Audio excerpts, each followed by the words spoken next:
ಇದೇ ನೋಡಿ ಜೆಡಿಎಸ್ ಅನ್ನ ಧೂಳಿಪಟ ಮಾಡಲಿಕ್ಕೆ ಸಿಎಂ ಸಿದ್ದರಾಮಯ್ಯನವರು ಹಾಕಿರುವಂತಹ ಹೊಸ ರಾಜಕೀಯ ಗಾಳ. ಈಗಾಗಲೇ ಜೆಡಿಎಸ್ ನಿಂದ ಒಂದು ಕಾಲನ್ನ ಹೊರಗಿಟ್ಟಿರುವಂತಹ ಜಿಟಿ ದೇವೇಗೌಡರಿಗೆ ಒಂದು ಹೊಸ ಗಾಳವನ್ನು ಹಾಕ್ತಿದ್ದಾರೆ. ಅದುವೇ ಸಿದ್ದರಾಮಯ್ಯನವರ ಹೊಸ ತಂತ್ರ ನೋಡಿ. ಒಂದೇ ಒಂದು ಕಲ್ನಲ್ಲಿ ಎರಡು ಹಕ್ಕಿಯನ್ನ ಹೊಡಿತಿದ್ದಾರೆ. ಹಾಗಾದ್ರೆ ಏನದು ಅಂತೀರಾ? ಈ ಕುರಿತಂತೆ ಒಂದು ಬ್ರೇಕಿಂಗ್ ನ್ಯೂಸ್ ಲಭ್ಯವಾಗ್ತಾ ಇದೆ, ನೋಡಿ ಬರೋಣ.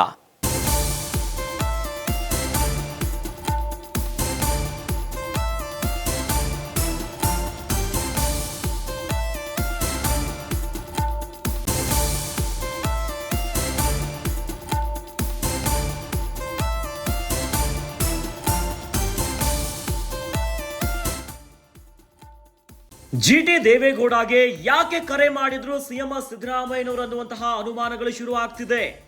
ಮೊನ್ನೆ ಜಿಟಿಡಿ ಹುಟ್ಟು ಹಬ್ಬದ ನೆಪದಲ್ಲಿ ಸಿದ್ದರಾಮಯ್ಯ ಫೋನ್ ಮಾಡಿದ್ರು. ಇನ್ನು ಜೆಡಿಎಸ್ ನಿಂದ ಒಂದು ಕಾಲು ಹೊರಗಿಟ್ಟಿರುವಂತಹ ಜಿಟಿ ದೇವೇಗೌಡರನ್ನ ಸೆಳೆಯಲು ಸಿದ್ದರಾಮಯ್ಯ ರಣತಂತ್ರವನ್ನ ಮಾಡ್ತಿದ್ದಾರೆ. ಜಿಟಿಡಿ ಕಾಂಗ್ರೆಸ್ ಬಂದ್ರೆ ಮೈಸೂರಿನಲ್ಲಿ ಕೈಗೆ ಒಕ್ಕಲಿಗ ಶಕ್ತಿ ಜಾಸ್ತಿ ಆಗುತ್ತೆ. ಮೈಸೂರು ಭಾಗದಲ್ಲಿ ಪ್ರಬಲ ಒಕ್ಕಲಿಗ ನಾಯಕ ಜಿಟಿ ದೇವೇಗೌಡ. ಹೀಗಾಗಿನೇ ಜಿಟಿ ದೇವೇಗೌಡ ಕಾಂಗ್ರೆಸ್ಗೆ ಬಂದ್ರೆ ಸಿದ್ದುಗೆ ಲಾಭ ಆಗುತ್ತೆ. ಮೈಸೂರಿನಲ್ಲಿ ಈ ಮೂಲಕ ಕಾಂಗ್ರೆಸ್ಗೆ ಶಕ್ತಿ ಹೆಚ್ಚಾಗುತ್ತೆ. ಜೊತೆಗೆ ಜಿಟಿಡಿ ಬಂದ್ರೆ ಅವರ ಮಗ ಹರೀಶ್ ಗೌಡ ಸಹ ಬರ್ತಾರೆ. ಅಲ್ಲದೆ ಮೈಸೂರಿನಲ್ಲಿ ಜೆಡಿಎಸ್ ಪಕ್ಷ ಭಾರಿ ವೀಕ್ ಆಗುತ್ತೆ. ಇದೇ ನೋಡಿ ರಣತಂತ್ರ.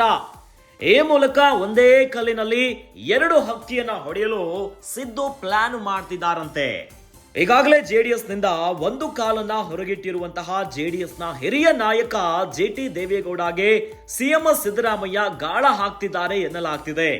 ಈ ಮೂಲಕ ಒಂದೇ ಕಲ್ಲಿನಲ್ಲಿ ಎರಡು ಹಕ್ಕಿಯನ್ನ ಹೊಡೆಯಲು ಸಿಎಂ ಸಿದ್ದರಾಮಯ್ಯನವರು ಸಜ್ಜಾದಂತೆ ಕಾಣಿಸ್ತಾ ಇದೆ. ಇನ್ನು ಇತ್ತೀಚೆಗಷ್ಟೇ ಜಿಟಿಡಿಯ ಹುಟ್ಟುಹಬ್ಬದ ನೆಪದಲ್ಲಿ ಸಿದ್ದರಾಮಯ್ಯನವರು ಫೋನ್ ಕರೆಯನ್ನ ಮಾಡಿದ್ರು. ಇನ್ನು ಈಗಾಗಲೇ ಜೆಡಿಎಸ್ ನಲ್ಲಿ ಇರುವಂತಹ ಜಿಟಿ ದೇವೇಗೌಡರು ಒಂದು ಹೆಜ್ಜೆಯನ್ನ ಹೊರಗಿಟ್ಟಿದ್ದಾರೆ. ಎಚ್.ಡಿ. ಕುಮಾರಸ್ವಾಮಿ ಅವರ ವಿರುದ್ಧ ಅಸಮಾಧಾನವನ್ನ ಹೊರಗಾಕ್ತಿದ್ದಾರೆ.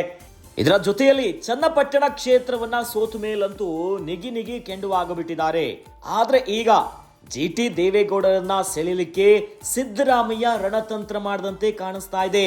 ಯಾಕಂತಂದ್ರೆ ಜಿಟಿಡಿ ಎಲ್ಲಾದ್ರೂ ಕಾಂಗ್ರೆಸ್ಗೆ ಬಂದ್ರೆ ಮೈಸೂರಿನಲ್ಲಿ ಒಕ್ಕಲಿಗ ಶಕ್ತಿ ಇನ್ನಷ್ಟು ಜಾಸ್ತಿ ಆಗುತ್ತೆ.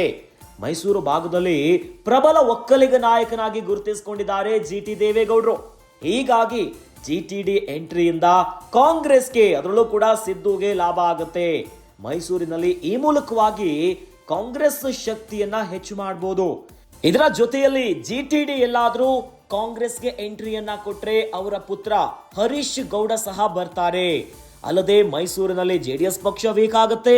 ಈ ಮೂಲಕವಾಗಿ ಒಂದೇ ಒಂದು ಬಾಣದಲ್ಲಿ ಎರಡು ಹಕ್ಕಿಯನ್ನ ಹೊಡೆಯಲಿಕ್ಕೆ ಸಿದ್ದರಾಮಯ್ಯನವರು ಪ್ಲಾನ್ ಮಾಡ್ತಿದ್ದಾರೆ.